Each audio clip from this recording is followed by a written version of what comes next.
Thank you very much for the invitation to participate in today's panel.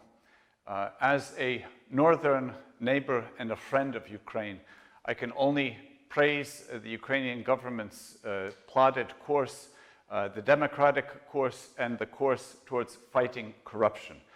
Corruption for a democracy is maybe comparable to cancer in a patient. It's something that destroys the organism, that simply must be rooted out. In any democracy, corruption is that which stalls reforms. Corruption is that which influences the wrong decision. Corruption is that which can stall the economic development of any country.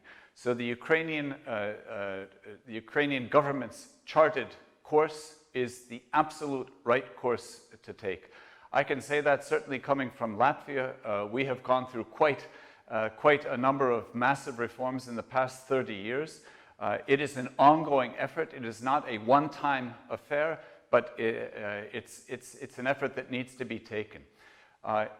Corruption also has to do with national security. So in Ukraine, you're facing a number of challenges. One is a direct military conflict that you're facing in the southeast of your country, coming from Russia.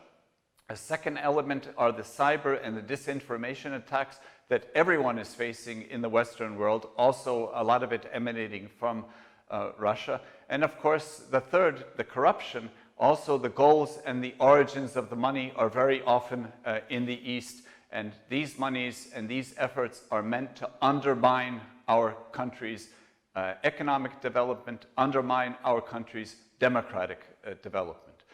The Ukraine, Latvia, and the European Union, as the entire Western world, we actually face the same challenges. In all of our societies, to some extent, there's always the threat of corruption.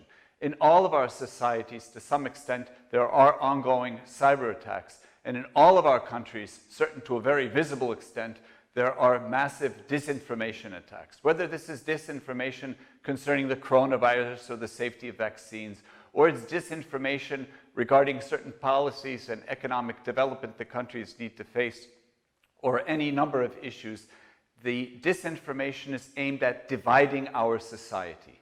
And we as politicians and the Ukrainian government is working towards uniting society. So this, as a Latvian politician and a friend of Ukraine, I can say kudos to the course that you're taking.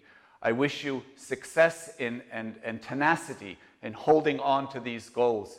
And it's important that all of us work together, that my country, your country, the European Union, that we work and help each other with expertise, with knowledge, and exchange that. And also certainly we in Latvia have a lot to learn from the Ukrainian experience.